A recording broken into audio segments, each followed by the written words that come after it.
Electric Cafe.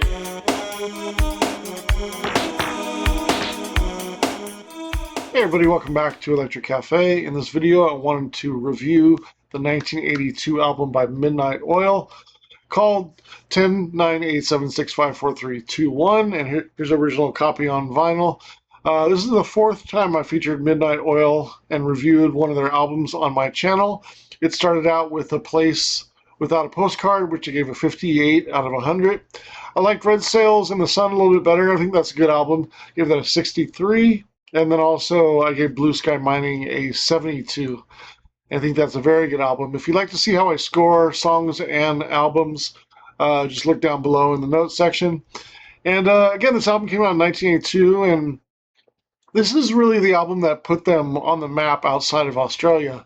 Midnight Oil was becoming a pretty big college radio band at the time, even here in America. I wouldn't say quite to the extreme of like REM or like B-52s or something like that, but in the early to mid '80s, they were gaining some steam, and even though Diesel and Dust, when that came out in '87, '88, and Beds Are Burning became a huge hit, they're kind of thought of as a one-hit wonder, but they were really building up a strong discography before, and if you look back at their career, they've been together since the mid '70s, and so to say this is their breakout album outside of Australia, and this is already their fourth album, you can see what an extensive career they have. And I think their last album, I don't know if it was called No Resist, but I do need to check out and review that album, but I think that was 2022, so I think that was the album that sort of called their career, and they toured after that. I got a chance to see them in concert and really enjoy them live, and I really like a lot of their music. And one of the things I think that's really underrated about Midnight Oil is their ballads are really good, and I feel like they're kind of have this like stigma of being like a very political alternative band, but they are, but they're not like all about that. Like, even though the lyrics are for the most part, they are very much about the world and things in it. They're not fully like against the politicians. A lot of times they're just kind of like telling things how they are, and that just happens to be with the organization of governments and things like that. So I don't, there's songs about you know um, their cultures and other people's cultures and getting along and love and things like that. There's so much more than just the political aspect of Minnesota. I feel like they get kind of a short end of the stick when people sort of write them off as they don't want to hear somebody political, or they don't want to hear somebody who's always preaching in their songs. Like, I think they are a lot more than that. I think sometimes they get cut short on that. And I think when you delve into the albums, because a lot of their albums were very missed by American fans, and in fact, I can remember growing up and never really knowing anybody who had a Midnight Oil album, which is really kind of strange. Even Diesel and Dust, I don't remember any friends really having that album. Through my years in the maybe the last 10, 15 years, I've ran into people that like Midnight Oil and have some of their albums. But growing up, it wasn't like a friend played them, or, you really had, and in fact, I can't even remember how I found their music, except I know my sister had Diesel and Dust. And maybe I heard Power and Passion before, somewhere in the early, in when this album came out, somewhere around that time. By the way, here's Power and Passion, 12-inch over there. One of their iconic songs, probably their first song that really, again, brought them international attention. But I really like the addition of keyboards in this album. I think that's one of the big changes. Synth pop, new wave is becoming more popular in 1982, and they sort of didn't fully shy away from it, but they're not quite entering into the new wave category. But they're using some keyboards, using a little bit more atmosphere. You can tell in the title track, Outside World. I guess I'll start with the title, with the first track there. One of the most unique songs they've ever done up to that point. It just shows you how much more of a band they are than some political alternative rock band. They're just much more, I don't even know if I would say edgy, but they have a lot more merit than they than I think people give them. When you play an entire album like Red Sails in the Sun or this album, you just get such a wider appreciation for their music than just a single here and there or just a rock song. You know, you just get such much more enjoyment out of their music, I feel like, when you actually play a Midnight Oil album front to back.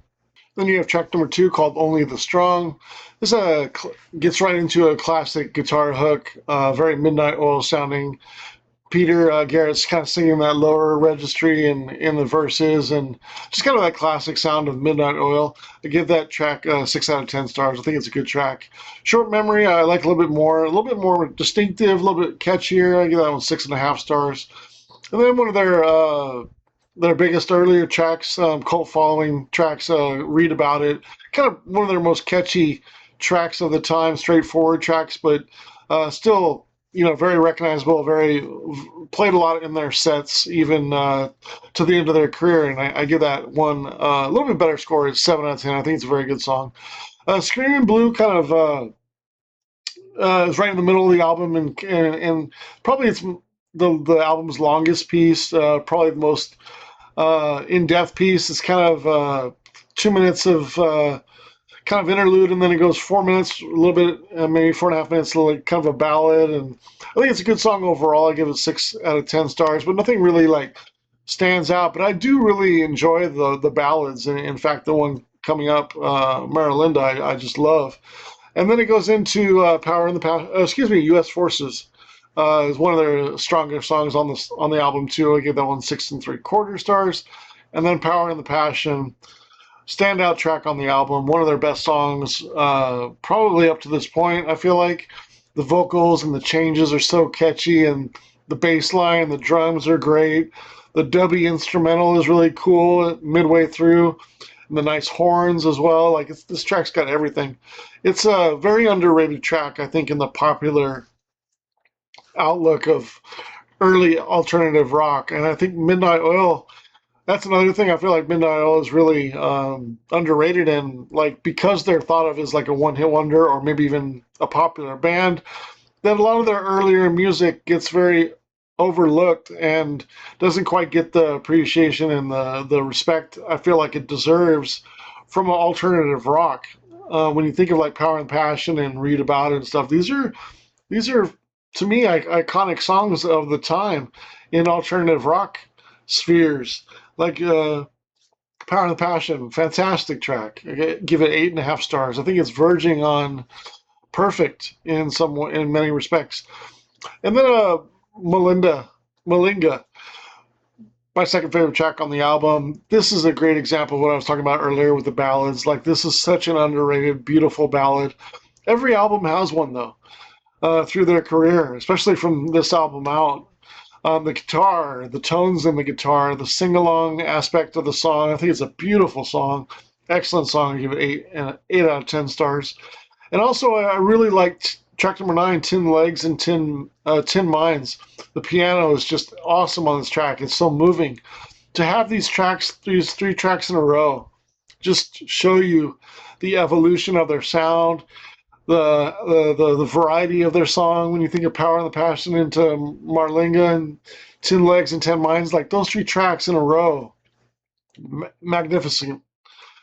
Great work. I just love those 3 tracks in a row. It's the highlight of the album for me. Track number 9, I give 7 3/4 stars. And then the last track, Somebody's Trying to Tell Me Something, 6 stars. I think that's a good track. If you look at the album, all of the tracks I give over a 6. I think all of the tracks are over good, which is really significant for an alternative rock for me in the early 80s. Like every song I think is good on this album. It brings in the overall score of the album for a 70 out of 100. So I think it's a very good album. It's right on the low side, but still nevertheless a very good album. And it kind of sets the tone for a really strong run of albums for Midnight Oil, and I'll get into those as we move on here through the channel. I'd love to know your opinion on this album. I'm not necessarily going to play the songs here for you on the video because the last couple times I played the Midnight Oil albums, they got blocked. So kind of unfortunate there. And if there's a video out there that you would like me to do on a certain album, just email me. My email is down below, as well as how I rate songs and albums. And I really appreciate your time, and we'll see you on the next video. Electric Cafe.